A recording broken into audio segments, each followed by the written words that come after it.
Hi, it's Elizabeth again, and we're back for flip through number 12 of the Fobonichi, and we left off with my husband and I watching an inordinate amount of HGTV, so much so that we can't get through a thriller movie without him remarking on the decoration of the home. So anyway, this day here, the prompt was, "What's in my bag?" And I call my bag my luggage because it is a super huge bag. My husband bought this for me, back in 2013. And when he was on a business trip, because the store that he gets them from, we don't have that store down here, I don't think. So he knows where they are, and gets them for me when he's on business trips. And I'm like a one purse kind of person too, I guess. I mean, like, I have a lot of purses, but I'm not one of those people that, change my purse according to my outfit or whatever. Like, when I get a purse, I use it for, years. So anyhow, I have a lot of crap in my purse. Anything from books to pens and pencils to business cards to gum to Tums. Of course, you have to have Tums. A tape measure even in my purse. Yes, I have a tape measure in my purse. Funny story about that tape measure. A couple years ago, we were on a field trip to our local courthouse, and one of the homeschool moms happens to be a judge, and so she invited us to go on this field trip to watch a trial taking place in her courtroom. And so, of course, you had to go through the metal detectors, and I had to show them what was in my purse, and they confiscated my tape measure. Yeah. Apparently I was gonna, like, bean it at somebody or something like that. I don't know. But anyway, I did get it back, so it's back in my purse. Batteries, I have no idea why. Probably from my son or something. I don't know. Lip gloss, for no apparent reason do I have lip gloss in my purse. I cannot stand wearing anything on my lips. I don't even like chapstick on my lips because anything on my lips makes me feel like I just ate a glazed donut without a napkin. It's just gross. I don't like it. I don't wear makeup a lot, and I don't like lip gloss. I don't like nail polish, although my toenails are usually painted. But anyway, okay, I digress again. Band-Aids, of course. I have a sealed toothbrush in there just in case I feel the need to brush my teeth. Or dental floss. Yeah, in case I just feel the need to floss my teeth. Anyway, yeah, I got a lot of stuff in there. I could probably fit more in there if I tried, but it is just heavy as all get out, let me tell you. Oh, thank goodness I don't leave the house all that much, because I would, need to see a chiropractor. Anyway. Then the prompt was favorite websites. So I have a few groups that I go on to on Facebook. Well, my favorite websites obviously are Facebook, YouTube, Amazon, and a blog that I sometimes go on to read. I really like the way she writes. It's a blog about chronic illness, and she is Australian. It's called Living with Bob. And she calls her chronic illness Bob. And yeah, so that's one of the blogs that I read. And, of course, who doesn't love Amazon? And I have way too many YouTube channels to list because there are so many that I enjoy watching. And, of course, the Facebook groups. So, and then on my wish list, that was the prompt for the day, was what's on your wish list. And I wrote, I wish I may, I wish I might, have this wish I wish tonight. And so I had wish list, an Amazon wish list, my life's wish list, which is Big Handsome to Feel Better and a Cure for POTS, of course. A Just for Fun wish list, a near future wish list, and then we also had one of the prompts was phobias as well. So I wrote down some of my phobias, which is never feeling better, a loss of family, and leaving the house and driving. Those are my fears. And then let's see, on this day, it was Mother's Day, And my kids gave me an Amazon, gift card.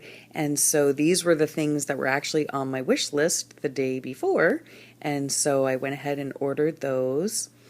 We had Beauty Queen's new friend come over to watch Harry Potter. He had never seen the movies nor read the books.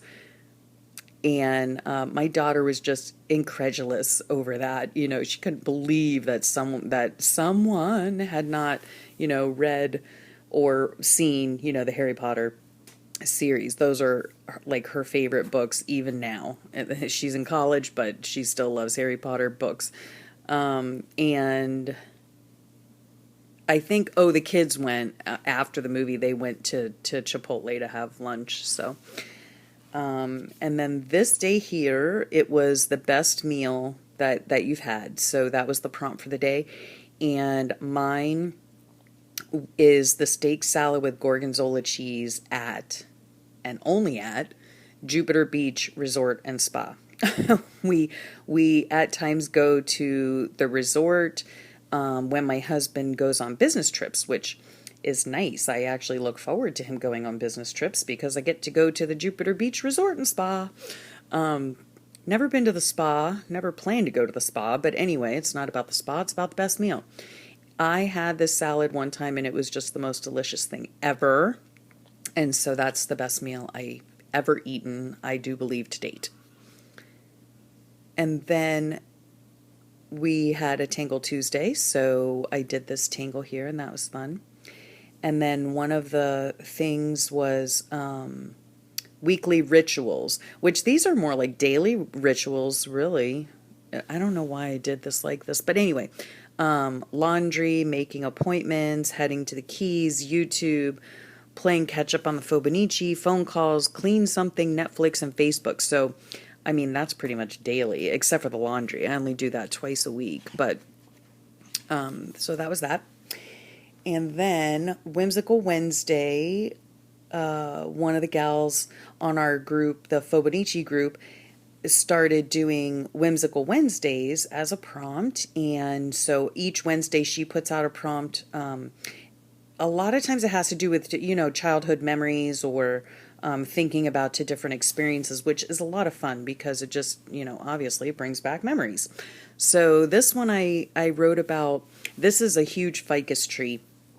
And I wrote about the neighborhood that I grew up in as a kid. And I was born and raised in the same house until I got married in 1991. I never lived anywhere else. My parents were married for 50 years. And I moved out the day I got married. So I wrote about how my parents took great care in choosing where to raise their family because my parents had been married for a couple of years. They married young. They married right out of high school. And they didn't have my oldest brother until about 4 years later, I don't think, because my dad's I don't know how to explain it. He's a very planner kind of guy. Not so much anymore now that he's older, but when he was younger, he was. So everything had to be perfect. So they looked far and wide for the perfect house and the perfect neighborhood. And it really was. It was a great family home to grow up in. We had a great neighborhood. The elementary school was right down the street from our house, so we would walk to school together. The store was down the street, so we'd walk to the store. We had a park that my parents specifically picked the house that they bought. It was a brand new development, and they bought their house, their first house, brand new, and they bought it way back when for about $20,000. So that's interesting right there. But anyway, yeah, the school was right down the block. The park was right across the street. My dad had specifically picked that house because it was on a cul-de-sac and his future children would be safe, and it was right across the street from the park so that his future kids could play at the park and the school and all that. So yeah, they took a lot of care in choosing where they were going to raise their family, and I'm glad they chose this neighborhood. Because I have very fond memories of it. And the ficus tree represents the trees that were growing in the park across the street. And they're these huge trees, and they have these vines that grow down. They're just gorgeous trees. They are not there now because we had a hurricane blow through in 1992 and wiped them all out. But they were gorgeous, and my brothers and I, or friends from the neighborhood, we'd all climb them, and we'd make little nests in them, and it's just a very good memory. So I was so glad, for this Whimsical Wednesday, the subject matter, because it was just brought me back to a special time. And then this was Thursday, and we were Keys bound, I guess. Maybe we had gone down there for a long weekend. Yeah. So after, 3 long weeks of doctor visits and testing, going to the hospital and this and that, we decided to head down to the Keys. On the menu was we were able to take a boat ride in the afternoon and go to a restaurant on the water that day, and so that was nice. And this was Thursday, so there was the quote of the day: how we spend our days is, of course, how we spend our lives. And personal improvements, which I don't think I have done a one of them. I would like, those were a list of things that I would like to improve on. So that was that. And then this day here, we had a shopping list that we were supposed to write down, which on my shopping list is a big lot of nothing, because I don't shop. I don't do the grocery shopping. I don't keep the grocery list. So I don't do that. My husband does all of that. And I used to do it. I used to do all of that stuff, but I don't do it anymore. And then I just wrote a little scroll work here. I was practicing lettering, and B.B. King had passed away, so I wrote a quote from him: "The beautiful thing about learning is nobody can take it away from you." So that was in memory of him. And then it was Draw It Friday, as well as one of the prompts on Fridays is Draw It Friday. And so Felicia will put up something, to draw. So this day it was trees. So I found this probably on Pinterest. And so I just drew a bunch of trees and colored them in with my ink tints and did a little quote over here. And then this day here was out and about. It was Saturday. We weren't feeling too keen, but Big Handsome thought we should get out of the house. So it was a beautiful day. I wish we could have gone boating, but we did not. Instead, we just took a drive and got some ice cream for the kids, and I was able to go to the library, which I love doing because they have this huge section of free books, and I love to peruse the free books.